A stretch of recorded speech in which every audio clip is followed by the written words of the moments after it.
میں آج جیل میں قید ہوں اور عمر قید کی سزا کاٹ رہی ہوں۔ تمام تر رحم اپیلیں خارج ہو چکی ہیں۔ جس کو بھی پتہ چلا کہ میں نے اپنے غیر محرم محبوب کی خاطر اپنی سگی ماں کی جان لے لی تھی، وہی میری رحم کی اپیل خارج کر دیتا تھا۔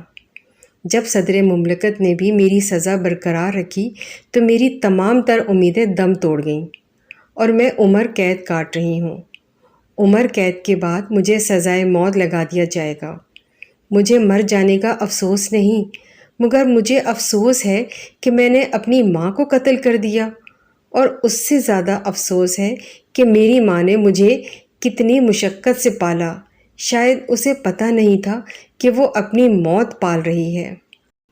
2005 کے زلزلے میں میری عمر 10 سال تھی۔ میرے والد صاحب زلزلے میں فوت ہو گئے۔ میری ماں اقوام متحدہ کی طرف سے آئے مبصرین کی کیمپ میں کام کرتی تھی۔ بدلے میں میرے لیے اور چند لاوارث بچوں کے لیے روٹی لاتی تھی۔ یقین مانے ہر طرف تباہی اور موت کے عالم میں بھی لوگ میری والدہ پر طرح طرح کی تہمتیں لگاتے تھے۔ کوئی کہتا وہاں انگریزوں کو خوش کرتی ہے، کوئی کہتا انگریزوں کے کتوں کی خدمت کرتی ہے، اور کوئی کہتا امداد لے کر آنے والوں میں اس کا کوئی یار بھی آیا ہوا ہے، اسی کے ساتھ رہتی ہے۔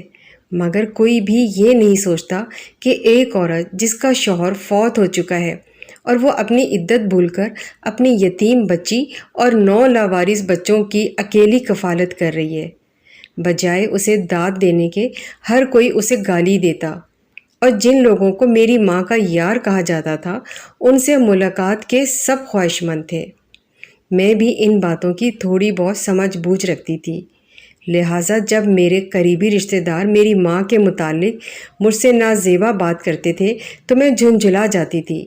میں نے اپنی ماں سے پوچھا تھا کہ وہ آخر کیوں جاتی ہے مبصرین کے کیمپ میں، کیوں گالی بن گئی ہے میرے لیے؟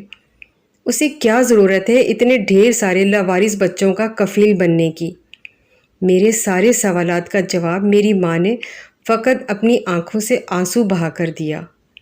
جب آنسو میں بہہ کر غم ہلکا ہو گیا تو میری ماں نے کہا تھا، بیٹا یہ دنیا کبھی کسی سے خوش نہیں ہو سکتی۔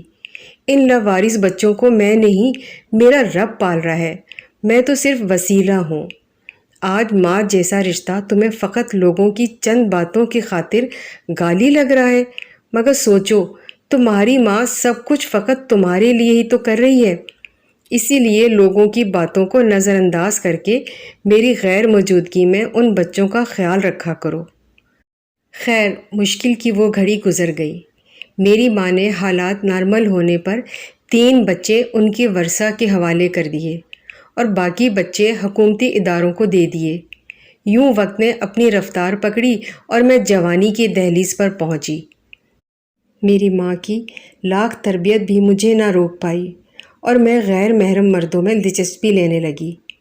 موت سے پہلے، موت قیامت سے پہلے، قیامت میں اپنی آنکھوں سے دیکھ چکی تھی، مگر اس کے باوجود میں نے ایک لڑکے سے محبت کر لی۔